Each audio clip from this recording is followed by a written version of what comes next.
Welcome to Drill Down Earnings. We have the latest results from Teradyne, the important semiconductor test equipment company. First quarter results. I'm Cory Johnson, Chief Market Strategist for Futurum Group. Teradyne showed an interesting quarter. It was better than the street expected, but that just means the street was wrong again.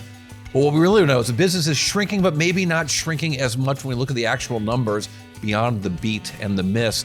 We saw a 6% better beat, but actually 3% worse, I should say, than the previous year in terms of revenues, and earnings a lot worse, 23% worse. So why is the stock up? Why is this considered good news? Because the expectations were pretty bad. When we look at the different businesses that Teradyne's in, all really important.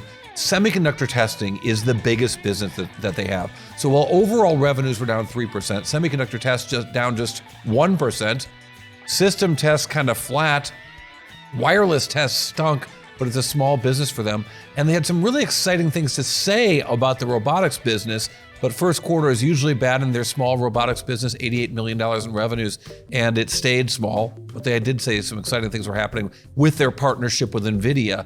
And indeed, the question is is robotics really that promising when you're looking at less than 2% year-over-year growth? Certainly the commentary for the company suggested as much. I also thought it was interesting to look at the R&D spending. R&D spending ticking up a little bit as a percentage of sales, but declining overall when you look at the last few years. So we're going to keep an eye on that thing to see if they continue to spend a lot more in R&D to get ready for the exciting future of AI, which certainly they talked a lot about. And of course, profitability hung in there.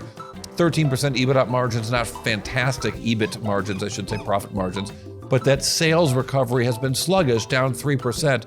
But look, things are getting worse more slowly. I guess that's good news. How did the stock react? We'll take a look at this. A big move in the stock overall after the numbers were announced in the early hours on the East Coast.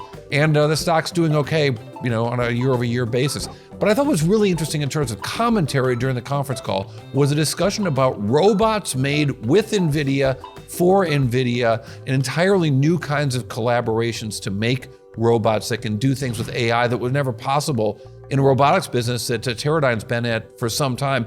Here's CEO Greg Smith. In Q1, we had the announcement of the MiR 1200 pallet jack. That's going to start really impacting revenue in the back half, primarily in the fourth quarter. But we're already taking orders. We're building backlog for that product. We also announced the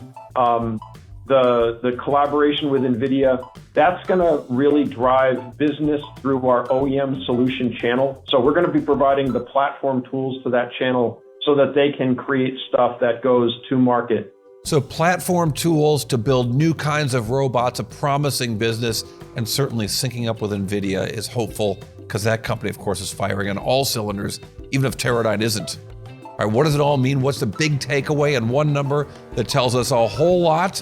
We'll have that right after this. The Drill Down is brought to you by Futurum Group, where analysts, researchers, advisors, content creators, and marketing experts help business leaders anticipate and understand shifts in their industries and build strategies to leverage disruptive innovation.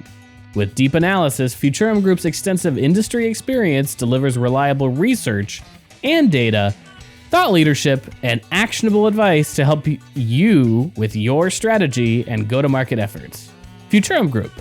Here's your big drill down earnings takeaway on Teradyne, the semiconductor test equipment company and robotics manufacturer. They reported results that were better than the street expected, but down. Down's not good, but down a lot would be worse. It was down only 3% of 599.8, let's call it $600 million in revenues. Profits way below what they had been, 23% below what they had been a year ago, just $64 million. But I promised you to bite one number that tells us a whole lot. Look, overall results were down 3%, but because semiconductor test was down only, here's your number, 1%, a 1% decline helped make things not terribly bad at Teradyne, and that's good news. All right, thanks for listening to Drill Down Earnings. You can check me out on X at Cory TV. Please do. Also at Drill Down Pod on TikTok and on Instagram, and Futurum Group on YouTube.